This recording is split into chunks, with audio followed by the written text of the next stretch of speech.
El Señor les bendiga a todos, amados hermanos. Vamos a dar inicio a esta transmisión. Vamos a orar al Señor. Padre Celestial, en el nombre que es sobre todo nombre, venimos delante de tu presencia. Te damos gracias por ser tan bueno. Ahora, Señor mi Dios, nos ponemos en tus manos. Háblale a tus pequeñitos. Señor, enséñales tu palabra, sean ministrados, tocados sus corazones, Señor, y tu Espíritu Santo nos guíe a toda la verdad. Muchas gracias, Señor, porque nos concedes iniciar este día contigo en tu presencia. Ahora estamos en tus manos. Te damos toda la honra, toda la gloria y toda la alabanza en el nombre del Señor Jesucristo. Amén. Hoy veremos 1 de Timoteo 1, desde el verso 12 en adelante. El título de esta transmisión es Salvar a los pecadores. Dice así la palabra de Dios: Doy gracias al que me fortaleció, a Cristo Jesús nuestro Señor, porque teniéndome por fiel, me puso en el ministerio. Amén. Así da inicio, hermanos amados, a este pasaje, agradeciéndole al Señor de que lo haya puesto en el ministerio apostólico. Hermanos amados, hemos analizado antes, por ejemplo, en el libro de Hechos, de que entendemos en lo espiritual que el apóstol Pablo es el número 12 de los apóstoles, ocupando el lugar de Judas Iscariote. Se explicó en su momento, hermanitos, cuando echaron suertes para escoger quién ocuparía el lugar de Iscariote, y cayó la suerte en uno llamado Matías, se acordará usted. Y hermanos amados, ese fue contado con los 12. Sin embargo, hermanitos, no vemos más allá de una oración, tal vez una consulta en ayuno, para que el Señor mostrara a quien Él elegiría, sino simplemente la iniciativa la tuvo Pedro. Echaron suertes y, hermanos amados, algo así como azar, y cayó la suerte en este Matías. O sea, no vemos un fundamento que procediera de Dios, de lo alto, el llamamiento para Matías. Se podría entender que en ese momento la necesidad apremiaba, y no vamos a decir que Pablo se equivocó, o Pedro se equivocó, o que cometieron algún tipo de falta. No ese es el tema ni el punto, sino simplemente que a partir de ahí jamás, hermanitos, se vuelve a mencionar el nombre de Matías. Nunca más. No se dice qué hizo, en qué predicó, qué obra levantó, o de qué manera el Señor lo usaba. Los demás son llegados a mencionar en varias porciones. Bueno, dicho esto, hermanitos, entendemos entonces que el apóstol Pablo fue el que sustituyó a Iscariote. Y bueno, él es llamado apóstol a los gentiles. Por eso dice aquí: doy gracias al que me fortaleció, a Cristo Jesús nuestro Señor, porque teniéndome por fiel, me puso en el ministerio. ¿Quién lo puso? El Señor Jesucristo. No de que Pedro o los demás lo escogieran o echaran suertes, como en el caso de Matías, sino directamente el Señor Jesús se le apareció. Se acordará usted cuando él iba a arrestar cristianos a Damasco, y ahí el Señor lo envolvió en un resplandor y le habló. Ahí conoció al Señor Jesús. Ahora, ya que el Señor lo puso en el ministerio, vemos lo que continúa. Verso 13. Habiendo yo sido antes blasfemo, porque él blasfemaba, dice en Hechos, el camino. Así se le llamaba al evangelio a esas alturas, el camino. Dice: habiendo yo sido antes blasfemo, perseguidor e injuriador. Esto, hermanos amados, se acordará usted cuando mataron al diácono Esteban. Dice la escritura que pusieron sus ropas a los pies de un joven llamado Saulo. se trataba de Pablo. Pablo estuvo allí presente y dice la palabra que respiraba amenazas y muerte y que sacaba a los hermanos, a los cristianos de sus casas y los arrastraba y los entregaba a las autoridades. ¿Cuál era el delito? De que habían creído en el Señor Jesucristo. Por eso aquí aclara, y no es la única porción donde él testifica cómo lo llamó el Señor, pero hace relieve. Dice, habiendo yo sido antes blasfemo, perseguidor e injuriador, ahora dice, pero fui recibido a misericordia porque lo hice por ignorancia en incredulidad. Él ignoraba que el Señor Jesús fuera Hamashiach. Claro que no creyó en el Señor Jesús y perseguía a los hermanos de la iglesia primitiva, la iglesia primera. Y él está dando testimonio de esto. Ahora el 14. Y la gracia de nuestro Señor fue más abundante con la fe y el amor que en Cristo, que es en Cristo Jesús. O sea, habla de que hubo mucha gracia con él.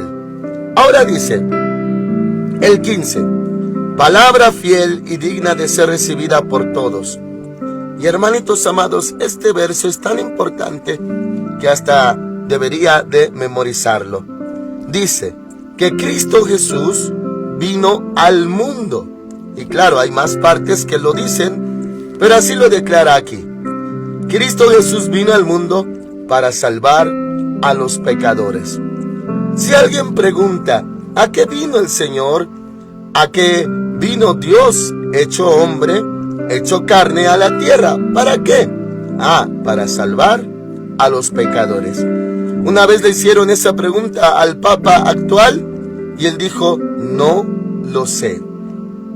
Él declaró que estudió filosofía, estudió teología y tantas ciencias y materias, y sin embargo, él decía, no sé a qué vino y no sé por qué Dios daría a la muerte a su Hijo.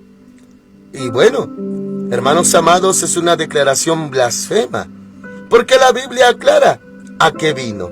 ¿A qué vino? A salvar a los pecadores. Y fíjese de esta declaración de Pablo, de los cuales yo soy el primero. Como hemos visto anteriormente en otros temas, Pablo nunca se exaltó, hermanitos, como los actuales, los modernos de nuestra generación. Él no se detenía en decir lo que él consideraba de sí mismo. Él decía que él era el primero. Dice que vino a salvar el Señor Jesús a los pecadores, de los cuales yo soy el primero. El primer pecador, por así decir. Ahora, no solamente declara esto, en otras partes dice que fue escogido como un abortivo. Y así, mis hermanitos, nunca se exaltó el apóstol Pablo. Antes bien, como ya lo vimos, solamente en sus debilidades sí se llegaba a exaltar, pero en debilidades, no en cosas que para otros son importantes. Ahora dice, verso 16, pero por esto fui recibido a misericordia, para que Jesucristo mostrara en mí el primero toda su clemencia. El primero de todos estos, pecadores. ¿Por qué? ¿Para qué? Dice a continuación, para ejemplo de los que habrían de creer en él para vida eterna. Para ejemplo, hermanitos. ¿Cómo es esto? Bueno, como un ejemplo de todos los demás pecadores, ellos podrían decir, si el Señor Jesucristo perdonó a alguien como lo era Pablo, también a mí me puede perdonar. Pablo era terrible, perseguidor, blasfemo, injuriador, ya lo vimos. Entonces, todos los que lo conocieron y conocieron su testimonio, para ellos era este ejemplo, para que dijeran, es posible que Dios perdone a alguien como yo, alguien como Pablo. Así que dice entonces, le conecto el 16 en adelante.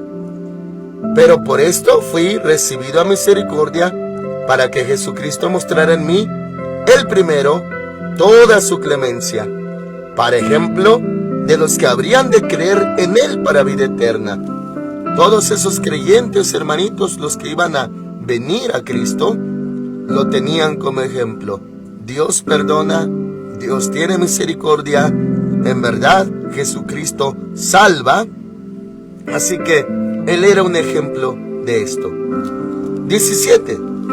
Por tanto, al Rey de los siglos, inmortal, invisible, al único y sabio Dios, sea honor y gloria por los siglos de los siglos.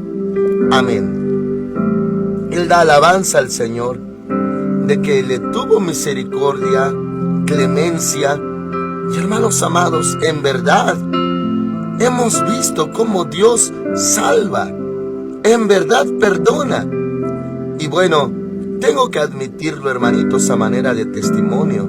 Se lo digo así. En la carne, hermanitos, en mi humanidad, a veces, a lo largo de los años, he llegado a poner mi mirada en personas.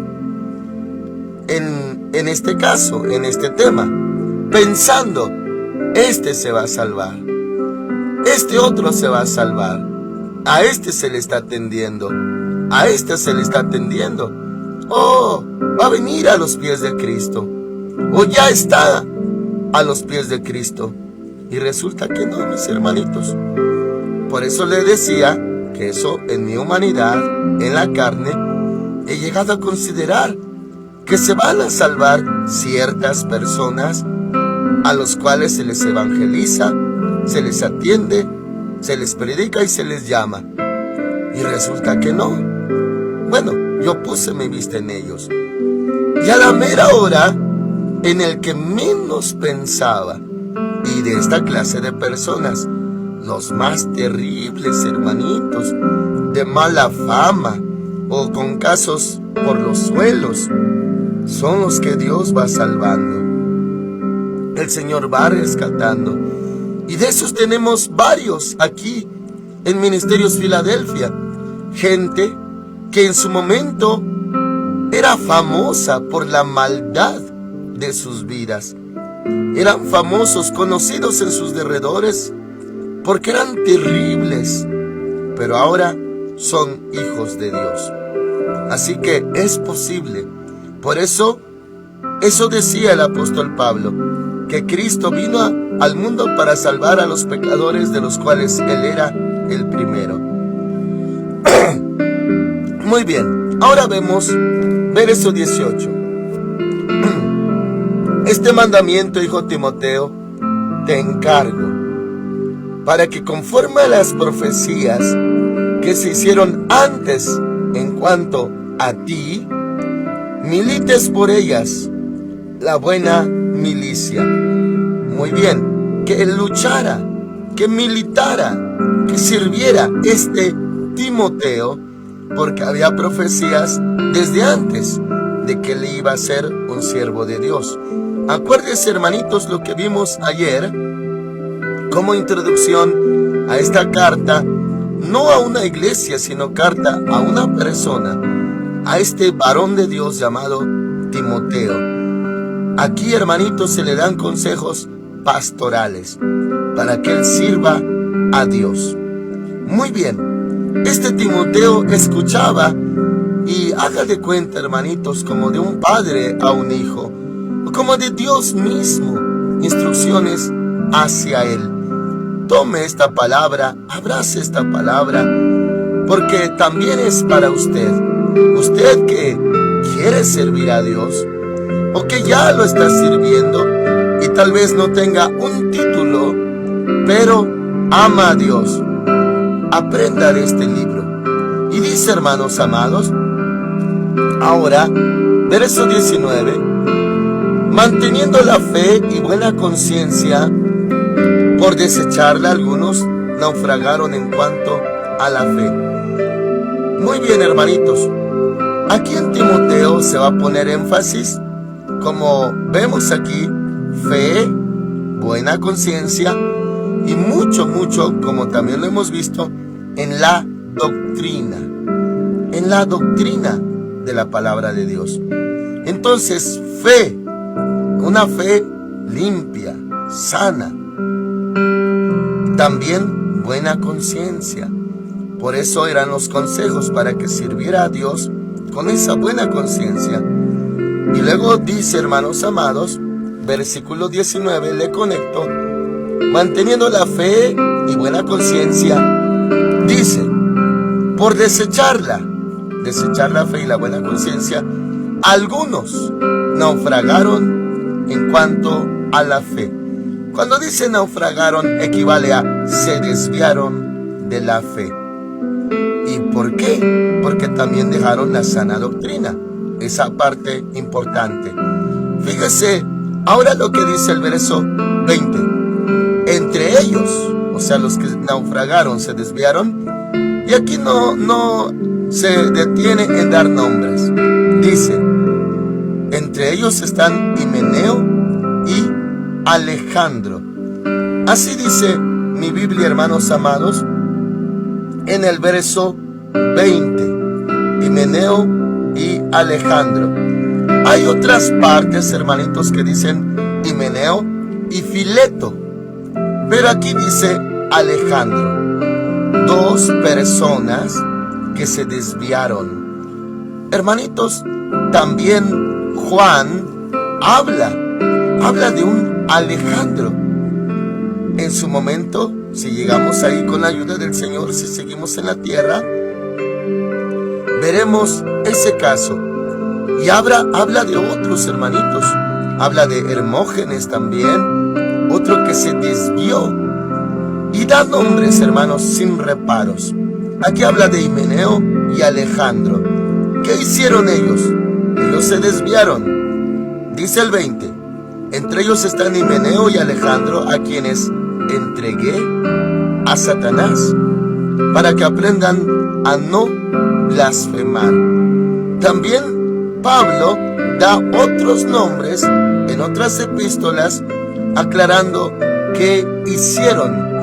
Por ejemplo, mencionaba a otros que decían que la resurrección ya se había efectuado.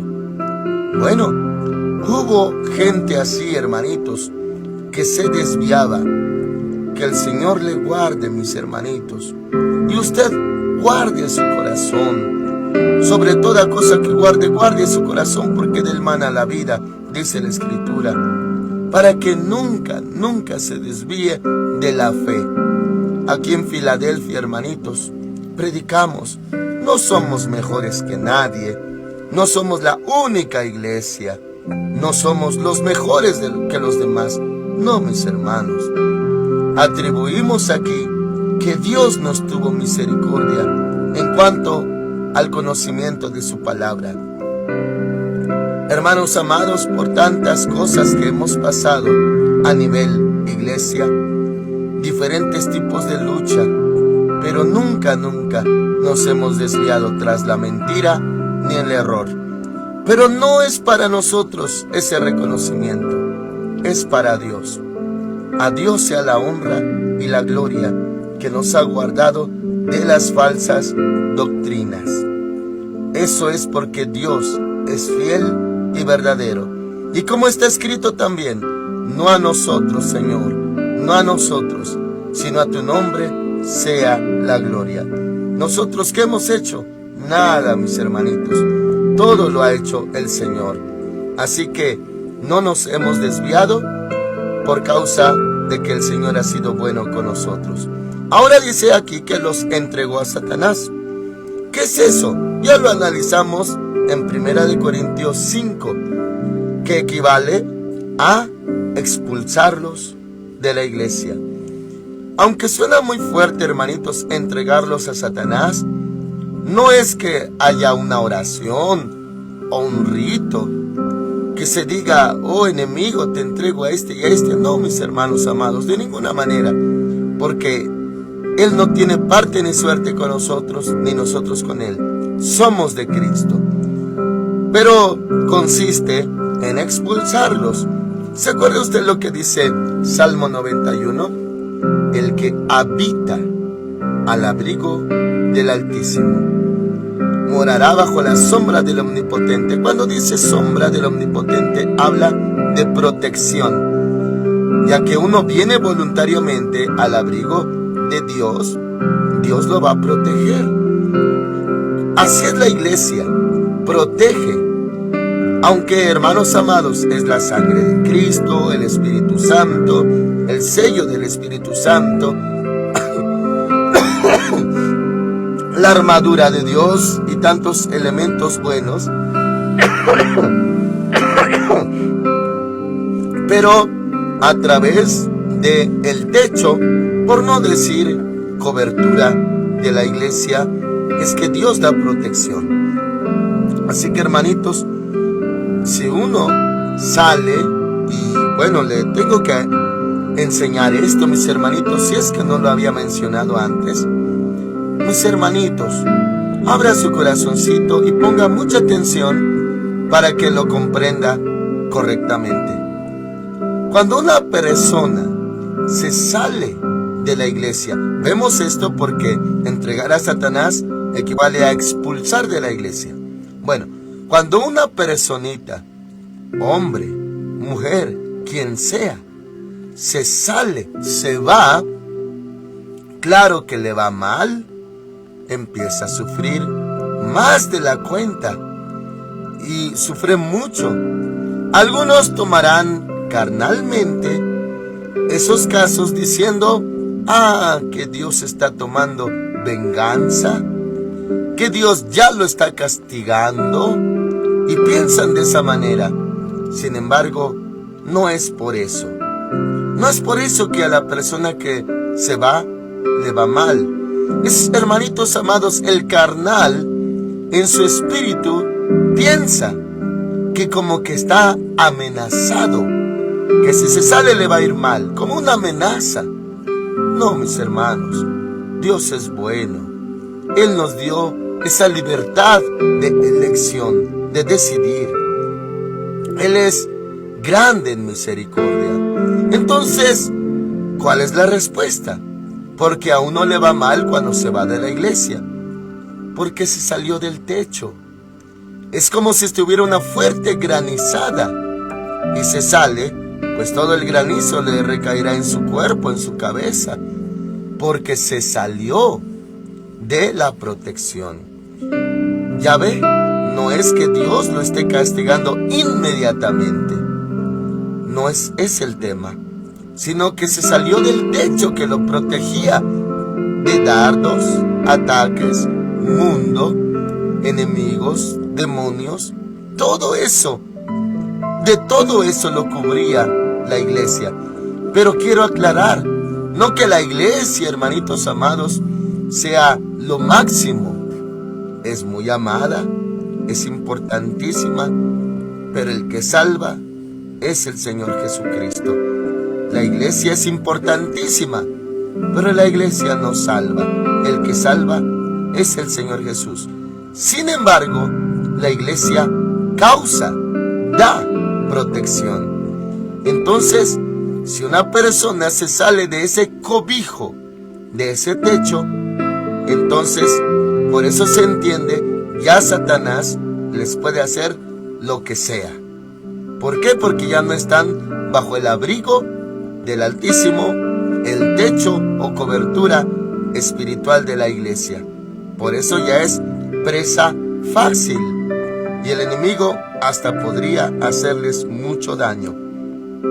Por eso, ahora usted puede comprender, expulsarlos, sacarlos de la iglesia, equivale a que el enemigo ya puede hacer con ellos muchas cosas, porque ya no están bajo la protección de Dios a través de la iglesia. Muy bien, por eso entregar a Satanás es sacarlos de ese techo. Y dice, todo el 20, Entre ellos están Himeneo y Alejandro, a quienes entregué a Satanás, para que aprendan a no blasfemar. Habían blasfemado, hermanitos. Y bueno, hay de blasfemia a blasfemia. ¿Se acordará usted que el Señor Jesús enseñó? Si alguno blasfemara contra el Padre, hay perdón todavía. Si blasfemara contra el Hijo, hay perdón todavía. Pero si blasfemara contra el Espíritu Santo, jamás habrá perdón. ¿Se entiende entonces cuando dice que aprendan, para que aprendan a no blasfemar? Se entiende que todavía había solución. En otra parte también se menciona del caso juzgado de el que tenía a su madrastra por esposa. Decía el apóstol Pablo, para destrucción de la carne, pero a fin de que se salve en el día del juicio final. O sea, iba a sufrir las consecuencias y en su carne, pero con el fin de que un día se salvara espiritualmente. O sea, sí, mis hermanitos, hay salvación en Cristo y hay medidas que el Señor toma.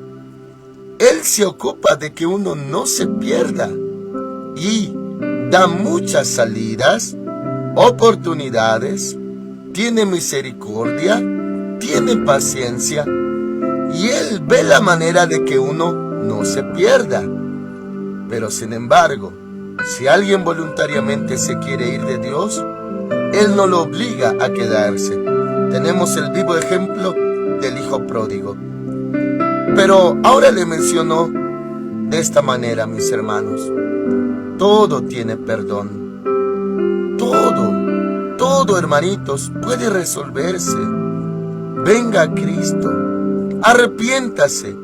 Sí hay perdón. Y me atrevo a decir, conforme a la Escritura, que hasta los que sirven al mismo diablo, ellos han sido engañados y tienen el argumento de que como ya hicieron pacto con el enemigo, hasta pacto de sangre, y hasta han bebido sangre, y muchas veces de humano, han hecho tantas cosas, el enemigo les ha hecho pensar que como ya tienen pacto con ellos con él, que ya no hay más remedio, y que ya son de él, y que jamás podrán salvarse ni librarse de él. Eso es mentira, hermanitos. La sangre de Cristo es más poderosa, perfecta y santa, que le puede lavar pecados si alguien se arrepiente. O sea, eso lo vemos porque aquí habla de que estos deberían de aprender a ya no blasfemar. O sea, habla de un escarmiento, pero da a entender que se pueden salvar. Todavía se pueden salvar habiendo blasfemado. Y blasfemia es terrible, mis hermanos. Muy bien, hay remedio, mis hermanitos. Vengan al Señor. Vengan a Cristo. El Señor les va a perdonar. Amén. Oramos al Señor. Padre Santo, en el nombre que es sobre todo nombre, te damos las gracias por mis hermanitos que recibieron tu palabra en esta hora y los que escucharán después. Ayúdales a entender, Señor, el grande poder que tienes y misericordia para salvar. En verdad, tú los puedes salvar. Gracias por sus vidas, Señor. Están en tus manos. Y, Señor, esta palabra la llevamos en nuestro corazón. Que Cristo Jesús vino al mundo para salvar a los pecadores. Y decía Pablo, de los cuales yo soy el primero. Muchas gracias, Señor, en el nombre que es sobre todo nombre. Amén. El Señor Dios Todopoderoso con ustedes, hermanitos. Si seguimos en la tierra todavía, le esperamos el día de mañana a la misma hora. Amén.